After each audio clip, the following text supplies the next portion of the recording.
What is up, guys? Sin here, and yeah, Pro Tour Los Angeles is currently going on.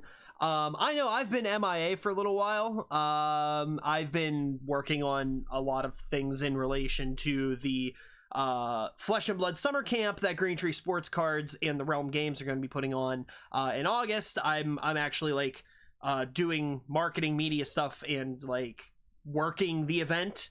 So I've been a little away from content, just trying to get all of my ducks in a row there. I've also been sick. I'm a little sniffly, a little gross. And the weather in Pennsylvania and Pittsburgh area has been really messing with my like congestion and coughing and all the gross stuff nobody here wants to actually hear about. So if I sound a little sniffly, it's because I am a little sniffly. But with that being said, James White and the team at LSS have announced the next set for Flesh and Blood coming out at the end of May, part the Mistveil. This is the set that'll take place in Mysteria, which we know from the lore is where Uzuri is originally from. It's where Katsu and Benji come from. It is essentially Flesh and Blood's version of feudal, I wouldn't say feudal, but Japan, in the sense that you have ninjas and you know, magic and all this kind of stuff. So part the Mistveil, new set, new talent. We're getting a new talent. So let's dive right into it and let's talk about it here. So first of all, part the Mistveil.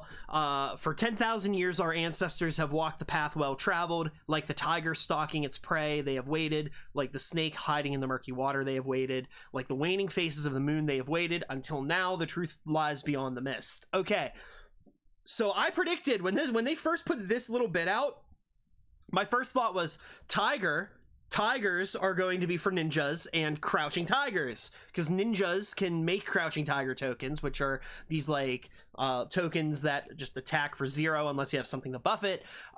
Like the snake hiding in the murky water, I was like, this is a new assassin. This has to be a new assassin. And then like the waning faces of the moon, I thought it could either be illusionist or wizard. Wizard because Icelander's weapon was waning moon, and the waning faces of the moon, they kind of just it was all right there, right? So I was 2 for 3, give or take, but I was kind of thinking, yeah, illusionist, because if you remember back in, I believe it was Dusk Till Dawn, we saw Amira Soraya, I believe. She's the blue-ish illusionist that was on the card Flicker Trick. However, she is not. We did get an illusionist. She is not the illusionist we got though. So I don't know if LSS is just kind of like holding her for way later down the line. Maybe she has a more important role to play in the story. But I'm very interested in this, and there's a lot of really cool stuff to dive into. So here we go. Part the Mistveil beckons you to venture beyond the veil to the hanging villages suspended between the perilous terrain of Mysteria's canyons and gullies.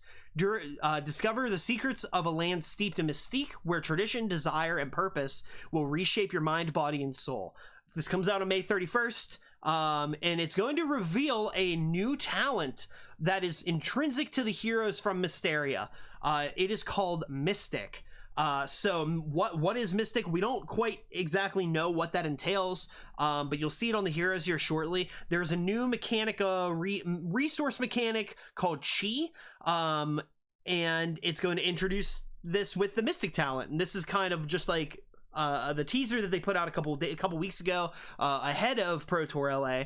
And these are the new heroes, guys. So we have new Alluring Desire, and she is a 4 intellect, 40 health mystic assassin hero, and she says that your attacks with stealth get, when this chain link resolves, banish all action cards defending this at instant speed for 3 chi resources. It's not regular resources. For 3 chi resources, look at the top card of an opposing hero's deck. If it's blue, you may banish it until the end of your turn, and you can play that card without paying its cost.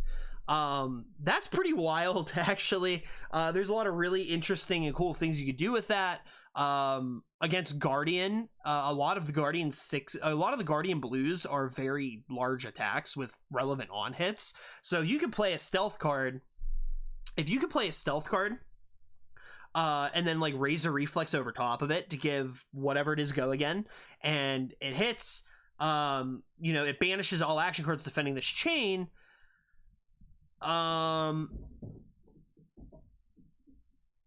And if one of those is a blue card, if one of those itself is a blue card, that gets banished from the combat chain, that's another card you're going to be able to play if you activate Nu's instant ability. And her instant ability lets you just play blue cards from your opponent's banish zone that turn. And that's this whole thing. So this isn't like over a single turn. When you really break it down and think about it, you can spend the game banishing blue cards from your opponent's deck, and then at any point you could use these chi resources to just say, you know what, I'm just gonna spend 3 chi resources and I'm gonna play this Cranial Crush from your banish zone at you. I'm gonna send a Cranial Crush at you just because I can. That's really, really cool. I can see that being a very strong ability. I'm curious to see what new stealth cards we get that maybe help build onto this ability that Nu's got going on. And then we have Enigma, Ledger of Ancestry. She's a 40 health, 4 intellect, Mystic Illusionist hero, and her ability says that your first Spectral Shield attack each turn costs 1 less resource to activate. Once per turn instant for 3 chi resources, you can create a Spectral Shield with a +1 counter.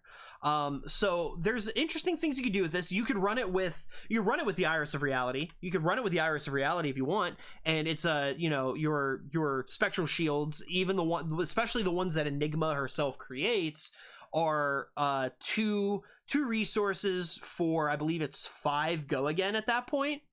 Or if Enigma wants to be a more defensive illusionist, you could just hold out and create Spectral Shield tokens that essentially, if you use Reality Refractor from Dusk Till Dawn, your Spectral Shield becomes a 1 for 6. So you can maybe play an Illusionist attack that has go again, an Illusionist attack that has go again, and then spend 1 resource for a 6 on a Spectral Shield. That's still good. That's still great value.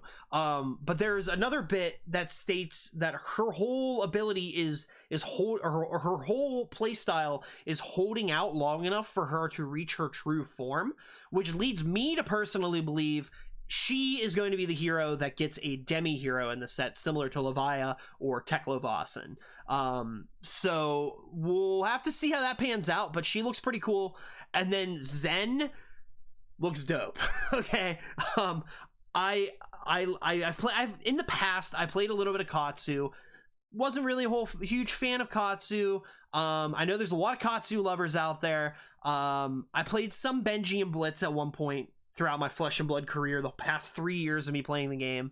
And when Fi released, I actually played a lot of Fi when he released. So I'm pretty interested in ninja heroes. I don't exactly know if I'm going to go all in on Zen, but he looks really cool because his ability set, he's a mystic ninja hero. So he's now the 2nd talented ninja hero that we have in the game. Once per turn instant, 3 chi resources, create a Crouching Tiger in your hand, search your deck for a card with combo, banish it, then shuffle, and you can play it this turn. This is like a combination between Fi and Katsu in the most wild way possible. I can see Zen being a very, very, very good deck. Even just with the cards that we have access to now in the ninja pool, Zen's doing a lot of really cool stuff here, and I'm very excited to see how he plays out as we get card reveals and time kind of just passes with him. But yeah, no, those are the 3 new heroes coming in Flesh and Blood Part the Mistveil.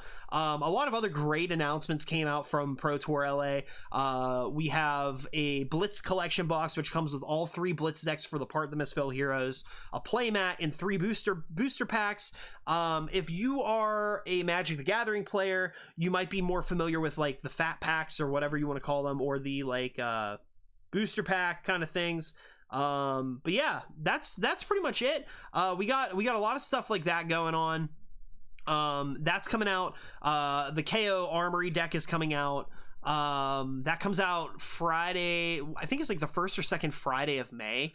So there will be a KO Armed and Dangerous CC Armory deck precon that will get released, and yeah, then I think in August we get like something called Flesh and Blood First Strike. It's like a new player product kind of deal. I'm very excited to see what that is. But yeah, guys, in the meantime, I'm probably going to be working on some things. I'm actually trying to tailor and figure out my ProQuest Vincent deck. So once I have that kind of figured out, right before I go to do my ProQuests, I'm going to probably put out that video. Yeah, that's basically all I got for you guys today. So more content coming soon, I promise you. It has just been a very hectic personal life for the past 2 or 3 months. But regardless, thank you all, and I'll be watching Pro Tour LA, so be sure to pop in the chat there if you guys are ever so inclined. See you guys later. Sin out.